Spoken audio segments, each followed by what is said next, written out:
Hi everyone and Assalamualaikum. This video will explain about chapter 3 pump and piping for the first part, which is pump selections.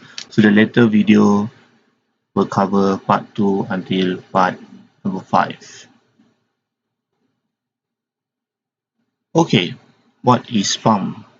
A pump is a mechanism that is used to transfer fluids from one place to another by imparting energy to the fluids being transferred. In others way, we can say it can be explained as pump is hydraulic machines which convert the mechanical energy into hydraulic energy. Then the hydraulic energy is in the form of pressure energy. So in more simple way, what we can say is pump is like a machine to move a liquid from one place to another, usually upwards. Okay, so there are common pumps that used in industrial plants. Okay, some of the more common type of pump required in industrial plants are, for example, boiler feed water pump. So it supplies the boiler with feed water as required. Okay, because it must be capable of forcing this water into the boiler against the pressure existing in the boiler. As the boiler pressure inside can be very high, pump is needed to force the water or the feed water to flow into the boiler. Okay, so it's also same with fuel oil pump here. It's used in oil fire boiler to pump fuel oil to the burners. Okay, and another example, lubricating oil pump is used to circulate oil to the bearing of the machines such as turbine, engine, pump or compressor. And some pump also work uh, for the cooling purpose. For example, this circulating water pump, or others call it as cooling water pump, is used to pump water through a heat exchanger such as condenser or an oil cooler. And some pump we call it chemical feed pump, a small capacity units used to pump chemicals into boilers. Larger units are used as a process pump. Other example is fire pump used to supply water to plant fire lines, and a domestic water pump used to supply water to plant washroom, etc. And this domestic water pump usually can be seen used in like high-rise building like apartment or condominiums. Okay, so pump can be classified into two general types according to their methods and operations. The first one is dynamic pump.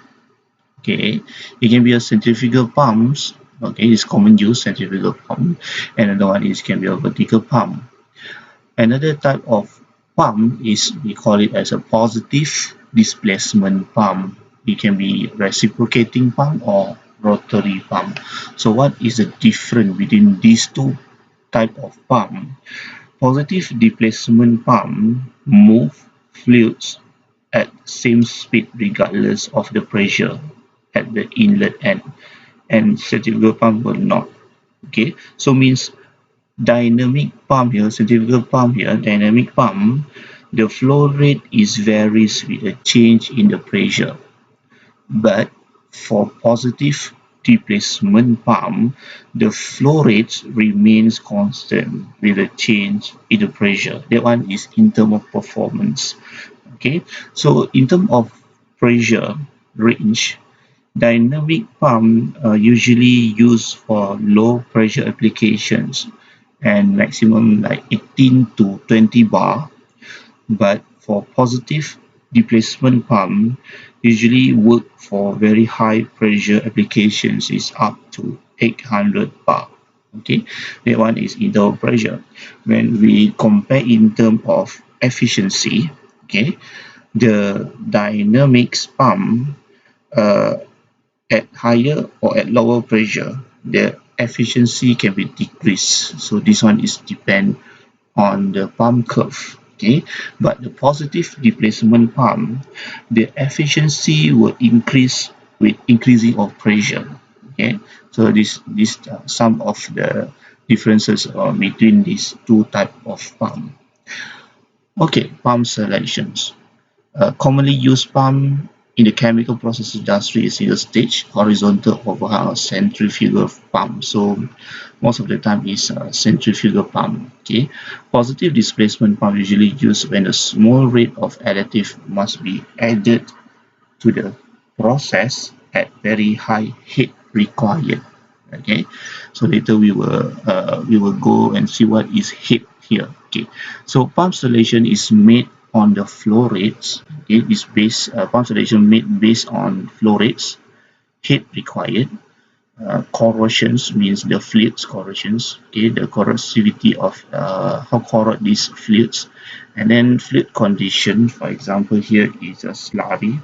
Slurry is what we can say is a mixture of solid denser than water suspended in liquid. Okay, or simple to say is like wet mixture of liquid and solid components. Okay, so this fluid condition also like if we have like multi-phase flow, plug flow, solid liquid flow, so this depend on we can decide which pump to be used. Okay, okay, so pump selections. Okay, the chart show here. Okay, the chart that show here can be used to determine the type of pump required for a particular head. Okay, and also flow rate. Okay, this one is specific for centrifugal pump because it's a common pump used in chemical plant. But what is head? Okay, if you see here, this one is a pump. Okay, this one is a tank, and this one is the piping. Okay, so head. What is head? Head is the height at which a pump can raise liquid up. Okay, so how the power of the pump, okay, to pump the liquid upwards. Okay, so this chart these figures is used to determine the type of pump required for a particular head and flow rate.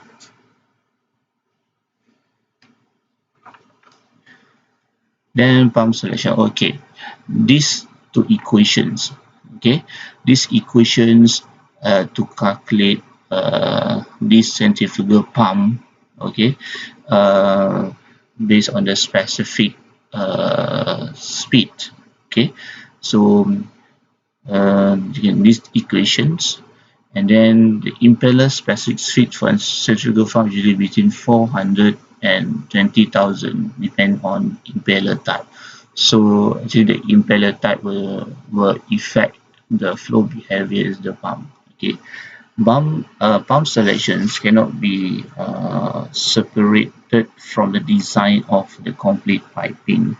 Of course, because all piping connections, piping between the equipment and the storage tank need pumps to transfer the fluids. Okay, sufficient pressure drop must be allowed for when the sizing pump to ensure the control valve operates satisfactorily over the full range of flow required. So here you can see pump is such an important um, equipment or machines, okay, to transfer fluids, okay, around the chemical plant. Okay, here is showing diagram, okay, of a centrifugal pump. Okay, here we can see you have a suctions, okay, suctions pipe, same this one suction pipe, and this one delivery pipe means the discharge. Okay, so these impellers, okay, impellers type. Okay, so impellers here pass on velocity from the motor. This is the motor. Okay, so the power of the motor, okay, will make this impeller to rotate. Okay, so impeller pass on velocity from the motor to the liquid, which will help move the fluid to the discharge part. So from here go in, and then this one will rotate and the discharge here the fluids. Okay, so you can see here they have different type of impeller design. So this actually the impeller design here will affect the flow behaviors, or we call it hydrodynamics in the pump. that later would affect the operation efficiency of a centrifugal pump. Okay, so I think that's all for this part. Um, Thank you.